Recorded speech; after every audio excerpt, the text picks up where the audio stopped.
Hello friends, welcome back to rapid technique analysis YouTube channel. दोस्तों, आज तारीख है 25 दिसंबर 2021 और क्रिसमस का डे है। तो सबसे पहले तो क्रिसमस की बहुत बहुत बधाइयाँ पेश करता हूँ मैं सारे व्यूअर्स को। और दोस्तों, यहाँ पे आज के इस वीडियो में मैं एक स्विंग ट्रेडिंग की स्ट्रेटेजी आपके सामने लेके आया हूँ। दोस्तों देखिए, ये स्ट्रेटेजी मैं काफ़ी सालों से यूज़ कर रहा हूँ, काफ़ी इफेक्टिव स्ट्रेटेजी है और मैं आपको गारंटी से बोलता हूँ कि आप इसको बैक टेस्ट कीजिएगा। और अगर आपको 10 में से 8 बार या 9 बार ये स्ट्रेटेजी काम करती नहीं मिले तो मुझे प्लीज़ कमेंट बॉक्स में बता दीजिएगा। ये मेरा ओपन चैलेंज है। आपको आपका सौदा हमेशा ही प्रॉफिट में कटेगा, इसी तरह की स्ट्रेटेजी है। अब वो कितना प्रॉफिट होगा ये बात अलग है, लेकिन अब जो सौदा आपका कटेगा वो हमेशा प्रॉफिट में ही कटेगा। उस तरह की स्ट्रेटेजी आपके सामने आज मैं फ्री ऑफ कॉस्ट लेके आया हूँ, जो कि प्रीमियम स्ट्रेटेजी है। ये स्ट्रेटेजी आपको कोई बताएगा नहीं। और जनरली अगर आप देखोगे ना, तो अगर किसी ने किसी तरह से बताई भी होगी अगर, तो उसमें जो मैं यहाँ पे कुछ सेटिंग के जो चेंजेस यहाँ पे बताऊंगा वो काफ़ी इंपॉर्टेंट होगा। तो दोस्तों, आपका वक्त ज़ाया करे बिना यहाँ पे आज का ये वीडियो स्टार्ट करते हैं। तो सबसे पहले हमको क्या करना है, डेली का टाइम फ्रेम ले लेना है। और डेली का टाइम फ्रेम ले लेने के बाद दोस्तों यहाँ पे हमको कुछ इंडिकेटर्स लगाने हैं। तो ये इंडिकेटर बेस्ड स्ट्रेटजी है और मैं 3 इंडिकेटर लगाऊंगा, साथ में एक मूविंग एवरेज लगाएंगे हम यहाँ पे इस स्ट्रेटजी में। और मैं यहाँ पे कुछ जो जो सेटिंग का जो आपको चेंजेस करने का बताता हूँ, वो चेंजेस आपको इस तरह से जैसे मैं बता रहा हूँ ऐसा आपको करने हैं। और आप खुद ब खुद रिजल्ट देखिएगा कि उसमें क्या रिजल्ट निकल के आते हैं। तो दोस्तों, पहले हम लगा लेते हैं बॉलिंगर बैंड। ठीक है, पहले हम लगा लेंगे बॉलिंजर बैंड को।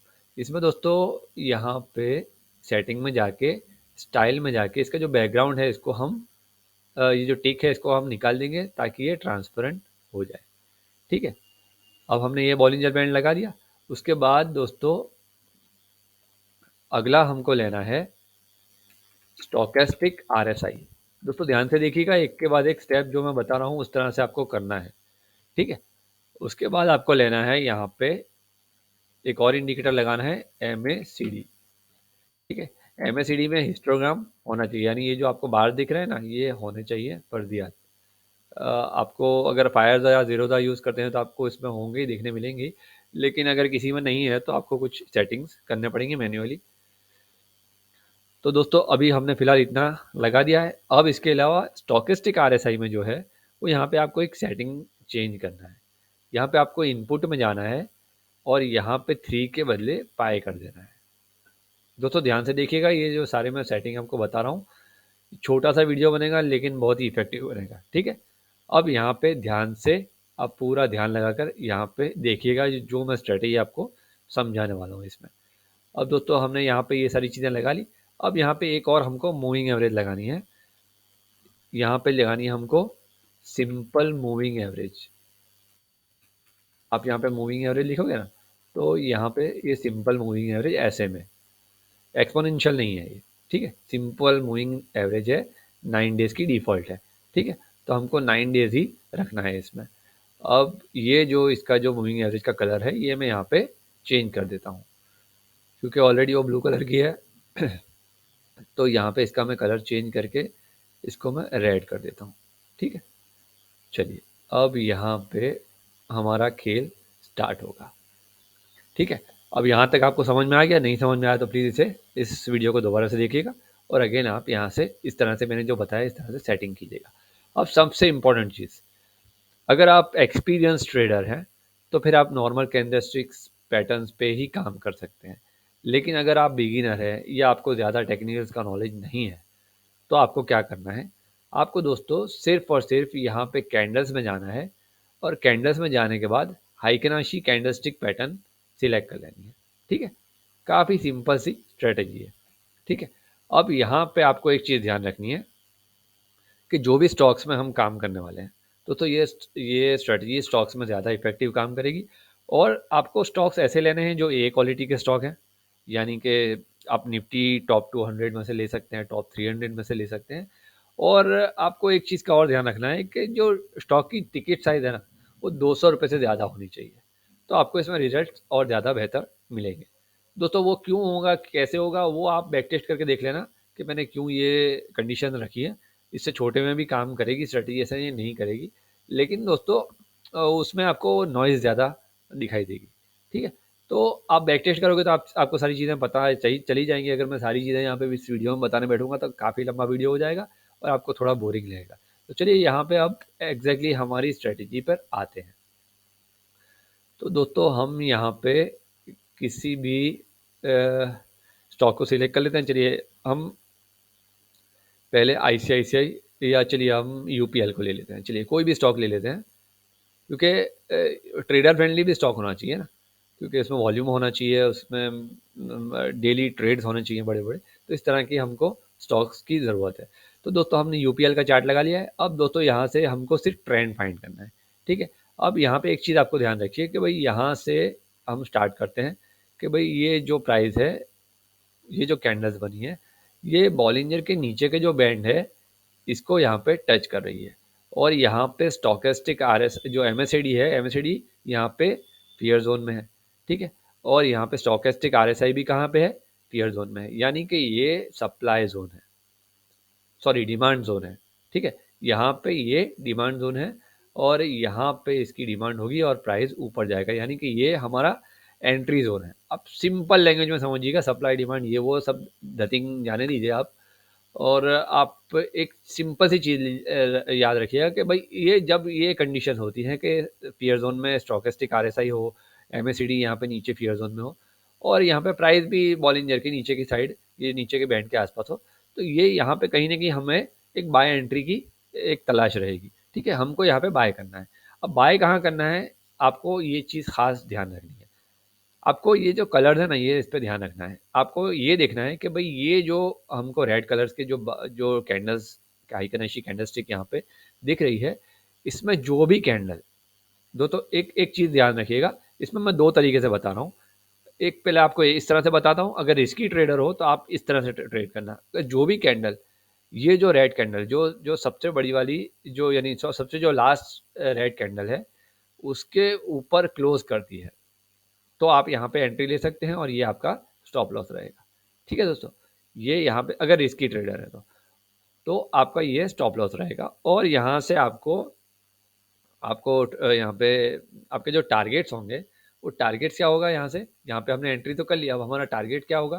तो भाई टारगेट जो है वो एक तो बॉलिंजर बैंड का मिडल पॉइंट होगा, दूसरा 200 डीएमए का, सॉरी ये जो मूविंग 9 डेज की जो मूविंग एवरेज है, एक पहला टारगेट ये होगा। सेकंड टारगेट होगा ये बॉलिंजर का जो मिडल लाइन है ये वाला, और थर्ड जो हमारा टारगेट होगा ये बॉलिंजर का अपर बैंड होगा। ठीक है, ये रिस्क की ट्रेडिंग स्ट्रेटेजी है। और उसमें आपको ये भी ध्यान रखना है कि भाई ये सिग्नल हमको ऊपर की साइड के यहाँ पे मिलने चाहिए। और अगर आप एकदम सेफ ट्रेडर हैं, अगर मान लीजिए कि आप एकदम सेफ ट्रेडर हैं, तो आपको क्या करना है, यहाँ पे क्रॉस ओवर का वेट करना है। यहाँ पे आपको क्या देखना है कि भाई ग्रीन कैंडल बननी चाहिए। अगर सेफ ट्रेडर हो तो आपको यहाँ पे ग्रीन कैंडल बनने का वेट करना है। उसके बाद यहाँ से एक क्रॉस ओवर आपको देखना है कि भाई ये 5 दिन की जो एवरेज है वो 14 दिन की एवरेज को यहाँ पे क्रॉस ओवर कर रही है, तो जी कर रही है। यहाँ पे हिस्टोग्राम क्या बता रहा है कि भाई यहाँ पे सेलिंग कम हो रही है, और यहाँ पे कहीं ना कहीं ये क्रॉस ओवर हमको एमएसएडी भी दे रहा है। तो हमारी एमएसएडी और ये जो हम तीन का सेफेस्ट कॉम्बिनेशन देखेंगे, तो एमएसएडी जब भी यहाँ से क्रॉस करता है तब आपकी एंट्री बनेगी। ठीक है, इस एरिया में आपकी एंट्री बनेगी और आपको यहाँ पे बॉलिंजर बैंड का अपर बैंड जो है वो वहाँ पे मैक्सिमम आपका टारगेट होगा। ठीक है, अब चलिए अब किसी और ट्रेड में, किसी और स्टॉक में देख लेते हैं। चलिए कोई भी स्टॉक पकड़ लीजिए, हम कोटक महिंद्रा बैंक में देख लेते हैं। चलिए देखिए दोस्तों, ये इसमें आपको अलग अलग चार्ट देखोगे तो अलग अलग नज़रिया आपको पता चलेगा। अब यहाँ पे देखिए इसमें एक सेल साइड का कॉल है।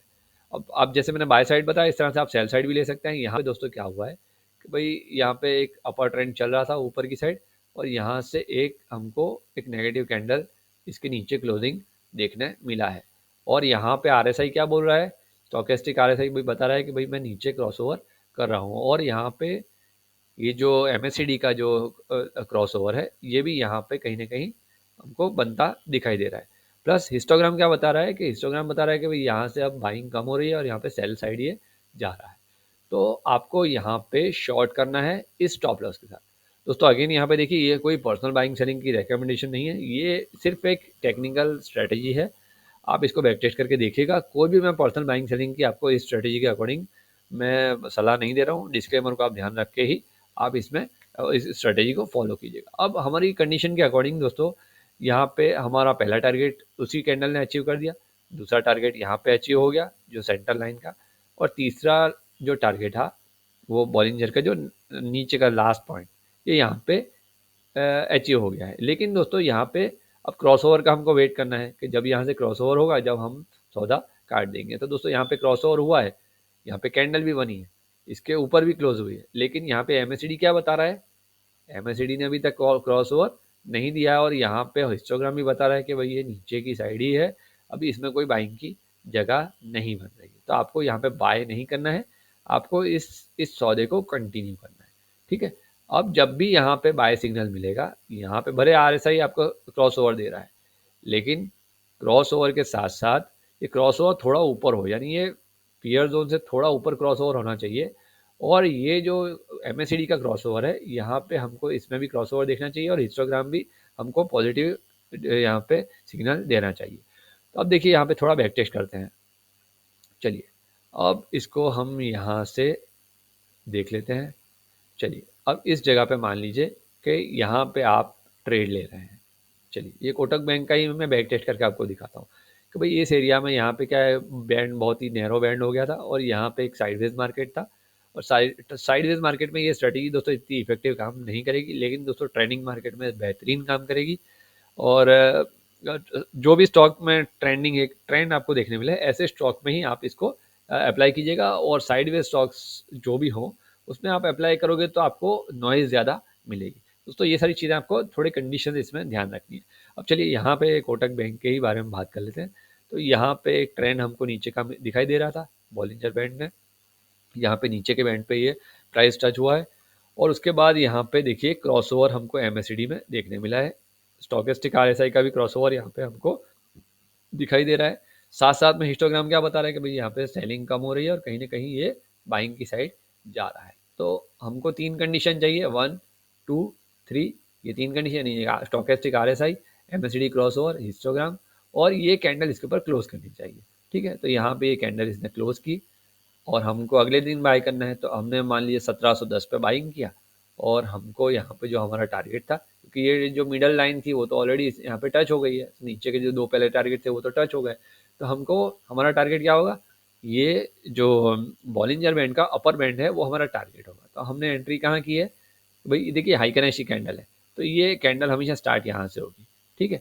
तो मान लीजिए कि आपने 1720 पे यहाँ पे क्लोजिंग हुआ है, 1720-25 के आसपास ही आपने एंट्री ली है, तो आपको यहाँ पे कितना प्रॉफिट हुआ है, 1827 रुपये। लेकिन अभी आपने यहाँ पे सेल का सिग्नल हमको नहीं मिला है, सेल का सिग्नल हमको यहाँ पे मिला है। कहाँ पे, आरएसआई ने हमको कहाँ पे बताया है, 13 अगस्त को बताया, यानी 13 अगस्त को क्या रेट था, 1785 रुपये। यानी आपने 720-25 पे एंट्री की, 1785 में आप एग्जिट हुए, यानी आपका प्रॉफिट में ही सौदा कटेगा। मेरे कहने का मतलब क्या है कि सौदा जो होगा, छोटा बड़ा प्रॉफिट हो जाए दीजिए, आपको जो सौदा होगा वो प्रॉफिट में ही घटेगा, ठीक है। और दोस्तों ये स्ट्रेटजी आपको स्विंग ट्रेडिंग की स्ट्रेटजी है, ठीक है, तो वो लिहाज से आपको देखनी है। चलिए किसी और स्टॉक में भी मैं आपको दिखा देता हूँ। चलिए अब यहाँ पे हम एचडीएफसी बैंक का चार्ट ले लेते हैं। चलिए एचडीएफसी बैंक का यहाँ पे हमने चार्ट लगा लिया। यहाँ पे देखा कि भाई हमने यहाँ पे एक ट्रेंड नीचे की साइड आ रहा था, यहाँ पे देखिए यहाँ पे हमको सिग्नल मिला एमएससीडी का, यहाँ पे क्रॉसओवर हुआ, यहाँ पे भी क्रॉसओवर आरएसआई ने भी कर दिया, और यहाँ पे हिस्टोग्राम भी हमको बाइंग सिग्नल दे रहा है। तो आप अगर सेफ ट्रेडर हो तो आप यहाँ लेते हो, और अगर आप एक्सपीरियंस ट्रेडर हो तो आप हिस्टोग्राम जैसे ही यहाँ पे देखिए ये कलर थोड़ा लाइट हो रहा है ना, यानी बाइंग कम हो रही है। यहाँ पे आरएसआई ने यहाँ पे सिग्नल दे दिया है, और यहाँ पे एक कैंडल इसके ऊपर क्लोज हो गई है, प्रीवियस रेड कैंडल के ऊपर क्लोज हो गई। तो मैं एंट्री यहाँ पे करूँगा, क्योंकि मैं एक्सपीरियंस ट्रेडर हूँ, और मैं यहाँ पे 2460 के आसपास बाइंग करूँगा। और दोस्तों मैं यहाँ पे अगले सिग्नल का वेट करूँगा। तो अगला सिग्नल मुझे कहाँ मिला है, एक यहाँ आरएसआई ने मुझे क्रॉसओवर दिया है, लेकिन मुझे एमएससीडी क्या बता रहा है, एमएससीडी में डाइवर्जेंस है, बहुत ही यहाँ पे बड़े गैप्स हैं। ये जो गैप देख रहे हो ना, ये काफ़ी गैप है, ये गैप की वजह से अभी यहाँ पे मुझे लगता है कि ये और ऊपर जाएगा, क्योंकि अगर इसको नीचे जाना होता तो यहाँ से ये क्रॉसओवर का इशारा कर ही देता यहाँ से, जैसे यहाँ पे हुआ है, यहाँ से नीचे की साइड यहाँ पे एक इशारा हो जाता कि भाई मैं नीचे की साइड जा रहा हूँ। लेकिन दोस्तों ऐसा नहीं हुआ, और यहाँ पे हिस्टोग्राम ही बता रहा है कि भाई मैं अभी ऊपर ही रहने वाला हूँ। ठीक है, अगर वीकनेस होता तो यहाँ पे ये बता देता। अब यहाँ पे दोस्तों हमको ये जगह पे MACD ने इशारा किया है, यहाँ पे स्टॉकेस्ट RSI ने और स्टॉकेस्टिक RSI ने यहाँ पे क्रॉसओवर दिया है कि भाई मैं यहाँ पे नीचे जाने वाला हूँ, और यहाँ पे हिस्टोग्राम भी सिग्नल दे रहा है, और यहाँ पे कहीं ना कहीं एक नीचे की साइड का झुकाव MACD भी दे रहा है। तो दोस्तों यहाँ पे देखिए हमको ये सारी चीज़ें कहाँ पे दिख रही हैं, इस एरिया के आसपास दिख रही है, यानी कि 2729 पे हमने बाइंग कहाँ पे किया है, 2457 पे, और 2729 यानी कि 300 रुपये पकड़ लीजिए, मोटा मोटी राउंड फिगर 300 रुपये आपका प्रॉफिट में ये सौदा कटेगा, है ना। आप किसी भी स्टॉक में देख लीजिए, लेकिन किसी भी स्टॉक मीन्स मैंने जैसे बताया आपको जो कंडीशन, स्टॉक 250 रुपये से ऊपर का होना चाहिए, पहली चीज़। दूसरी चीज़ के निफ्टी टॉप 200 के स्टॉक लीजिए तो आपको ज़्यादा आपको उसमें नॉइज़ कम मिलेगी और ज़्यादा आपको अच्छे रिजल्ट्स देखने मिलेंगे। चलिए कोई और स्टॉक में भी मैं आपको बता देता हूँ। दोस्तों ये पूरा वीडियो आप देखिएगा स्किप किए बिना, क्योंकि दोस्तों सारी चीज़ें स्किप कर देंगे तो मज़ा नहीं आएगा, और बाद में आपको क्वेश्चन अराइज होंगे कि सर ये स्ट्रेटजी काम नहीं कर रही, या ये हो रहा है वो हो रहा है, जो भी आपकी जो क्वेरीज हैं वो आएंगी। अब दोस्तों यहाँ पे देखिए इस एरिया में अगर सेल करता कोई तो यहाँ पे अच्छा खासा उसको प्रॉफिट मिला होता है। यहाँ पे सेल किया होता 5600 में कोफोर्ज को, 5623 में, तो उसको यहाँ पे एटलीस्ट इस एरिया में वो निकला होता इस एरिया के आसपास, यानी 5600 से जो एग्जिट का एरिया है तकरीबन 5000 के आसपास, है ना। तो यहाँ से 600 रुपये का प्रॉफिट मिला होता। अब यहाँ पे एंट्री देख लीजिए, यहाँ पे हमने एंट्री कहाँ की, यहाँ पे एक बॉलिंजर के नीचे के बैंड पे ये आया है, और यहाँ पे स्टॉकेस्टिक RSI ने हमको क्रॉसओवर दिया है, लेकिन MACD ने नहीं दिया। ठीक है, MACD ऊपर की साइड इशारा कर रहा है, हिस्टोग्राम भी इशारा कर रहा है, यानी कि अगर रिस्की ट्रेडर हैं, एक्सपीरियंस ट्रेडर हैं, तो आप इस एरिया में छोटे से स्टॉप लॉस के साथ यहाँ पे बाइंग कर सकते हैं। तो स्टॉप लॉस याद रखिए, जैसे कि आपका ये कैंडल आपका जो है ऑर्डर एग्जीक्यूट करती है, तो ये जो आपकी जो कैंडल है, जिस कैंडल के ब्रेकआउट लास्ट जो कैंडल ग्रीन वाली जो रेड वाली कैंडल बनी है, उसका जो लो है उसका स्टॉप लॉस लगा के आप काम कर सकते हैं, या फिर ये स्विंग लो जो भी है उसके स्टॉप लॉस से आप काम कर सकते हैं। आपको रिस्क रिवॉर्ड बहुत ही बेहतरीन आपको देखने मिलेगा। देखिए आपका रिस्क कितना है, यहाँ पे अगर मान लीजिए कि इस एरिया में आपने बाइंग किया है तो आपका रिस्क कितना है, 7% का है, लेकिन आपके सामने रिवॉर्ड कितना है, 7% के सामने स्विंग ट्रेडिंग है दोस्तों। ये देखिए स्विंग ट्रेडिंग के सामने आपका रिवॉर्ड कितना मिल रहा है, देखिए कहाँ तक गया है ये स्टॉक रिस्क रिवॉर्ड रेशियो आप देखिए, तो आपको 7% के सामने 16% का रिस्क रिवॉर्ड, यानी 1:2 के से भी ज़्यादा का, 2.25 के आसपास, यानी 2.25 गुना के आसपास आपका यहाँ पे रिस्क रिवॉर्ड है ना। तो ये देखिए स्ट्रेटजी इस तरह से काम करती है, और आप बैक टेस्ट करके देखिएगा, किसी भी स्टॉक में बैक टेस्ट करके देखिएगा। ये जो मैंने बताया निफ्टी टॉप 200 की जो कंडीशंस अगर आपको किसी भी स्टॉक में दिखती हैं, जो मैंने कंडीशन आपको रखी है, तो उस हिसाब से जो भी स्टॉक में आपको कंडीशंस नज़र आ रही हैं, ये सारी कंडीशन जैसे हमने बात की, तो उस एरिया में पहले आप पेपर ट्रेडिंग कीजिएगा, और पेपर ट्रेडिंग करने के बाद दोस्तों जैसे जैसे आपको कॉन्फिडेंस आता है, एक एक दो दो क्वांटिटी में अपने फाइनेंशियल एडवाइजर से सलाह मशवरा करके आप कुछ ना कुछ क्वांटिटी से शुरुआत कर सकते हैं, 2, 5, 10 जितना भी आपका फाइनेंशियल एडवाइजर बोले उसके अकॉर्डिंग आप यहाँ पे छोटी छोटी क्वांटिटी में पहले जैसे जैसे कॉन्फिडेंस आता है इस तरह से ट्राई कर सकते हैं। और फिर कॉन्फिडेंस आने के बाद अगर आपके रिस्क मैनेजमेंट में आता है और अपने फाइनेंशियल एडवाइजर से सलाह मशवरा करके आप इसमें ज़्यादा बड़ी भी पोजीशन बना सकते हैं। अब दोस्तों यहाँ पे देखिए शॉर्ट सेलिंग में क्या होगा, यहाँ पे या तो आपको फ्यूचर का लॉट लेना पड़ेगा, या तो फिर आपको पुट लेना पड़ेगा। अगर वो कॉल पुट में है, जो फ्यूचर एंड ऑप्शन में अगर वो स्टॉक है, तो आपको फिर फ्यूचर एंड ऑप्शन में काम करना पड़ेगा। लेकिन दोस्तों ये स्ट्रेटजी आप कैश में काम करोगे तो आपके लिए ज़्यादा बेहतर रहेगी। और यहाँ से जैसे बताया कि देखिए दोस्तों अभी यहाँ पे मार्केट थोड़ा वॉलेटाइल चल रहा है, इसलिए जो हमारे पहले जो 2 टारगेट्स हैं, यानी कि मान लीजिए कि यहाँ पे आपका यहाँ पे ये हमारा जो बाय सिग्नल है यहाँ पे जनरेट हो रहा है, तो यहाँ पे 9 डेज़ का मूविंग एवरेज कितनी बार क्या होगा, बहुत ही नज़दीक होगा। ठीक है, तो वो आपको इंट्राडे में आप चाहें तो कर सकते हो, लेकिन अगर आप इसी जो बॉलिंजर बैंड का जो सेंटर लाइन है, इसी को पकड़ के और पहला टारगेट और दूसरा टारगेट पकड़ लीजिए, और जो थर्ड टारगेट जैसे मैंने बताया कि बॉलिंजर का अपर बैंड, ठीक है। तो इस तरह से आप टारगेट को मार्क करोगे और ये जो सारी कंडीशंस हैं ये सारी आप देखोगे और थोड़ा बैक टेस्टिंग करोगे तो आपको ये स्ट्रेटेजी ज़बरदस्त काम करती हुई दिखाई देगी। दोस्तों आशा करता हूँ ये वीडियो आपको ज़रूर पसंद आया होगा। दोस्तों एक बात और ख़ास याद रखिए कि ये स्ट्रेटेजी पहले आप बैक टेस्टिंग करिए और आप देखिए कि 10 में से कितनी बार ये स्ट्रेटेजी काम करती है। अगर 10 में से 7 बार भी काम करती है ना, तो आपको काफ़ी अच्छे प्रॉफिट्स होंगे इसमें। और ये चीज़ को आप ध्यान में रखिएगा और मुझे जो भी आपके रिजल्ट हम बैक टेस्टिंग आप कीजिएगा, जो भी रिजल्ट आपको दिखाई दे, वो रिजल्ट आप प्लीज़ मुझे कमेंट बॉक्स में कमेंट करके बताइएगा। दोस्तों आशा करता हूँ कि वीडियो आपको ज़रूर पसंद आया होगा। पसंद आया तो प्लीज़ इसे लाइक और शेयर ज़रूर कीजिएगा। और दोस्तों लाइव मार्केट में इंट्राडे कोर्स चाहिए आपको पेपर ट्रेडिंग के लिए, तो आप मेरे टेलीग्राम चैनल को ज्वाइन कर सकते हैं। टेलीग्राम चैनल का लिंक मैंने डिस्क्रिप्शन बॉक्स में दे रखा है। दोस्तों मिलता हूँ अगले वीडियो में, तब तक के लिए शुक्रिया।